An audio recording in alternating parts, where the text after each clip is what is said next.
Bonjour à toutes, bonjour à tous. Ça y est, on est enfin en week-end, une fin de semaine malgré tout au goût un peu amer, en tout cas en ce qui concerne les marchés, puisque, eh bien oui, pour la première fois en 6 semaines, Wall Street s'apprêtait à enregistrer des pertes hebdomadaires.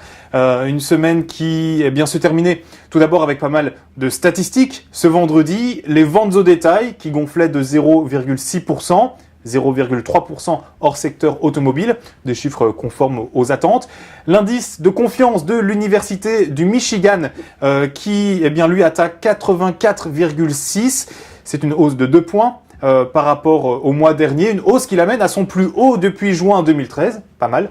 Et puis enfin, troisième donnée de la journée, les stocks des entreprises qui se maintenaient en hausse de 0,4%.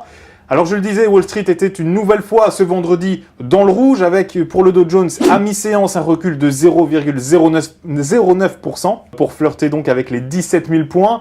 Le S&P 500 lui était aussi en territoire négatif, moins 0,30%, plombé notamment par les secteurs de l'énergie et des services publics de distribution, l'eau, le gaz, l'électricité. Puis enfin le Nasdaq freinait lui aussi de 0,24%.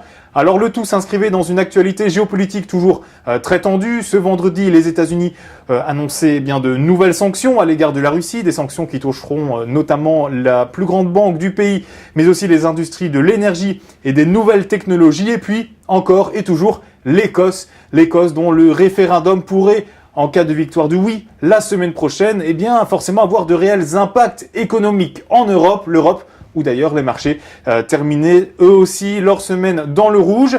Alors pour la bourse de Paris, ce repli était toutefois limité, vous le voyez, puisque notamment Capgemini et Lagardère permettaient à l'indice français de limiter en quelque sorte la casse. Voilà, c'est donc la fin de semaine. Passez un excellent week-end. Ici, c'est la pluie qui a priori nous attend à New York. J'espère que vous allez avoir plus de chance du côté de chez vous avec le soleil, pourquoi pas, au rendez-vous. Voilà, passez quoi qu'il en soit un excellent week-end et à lundi.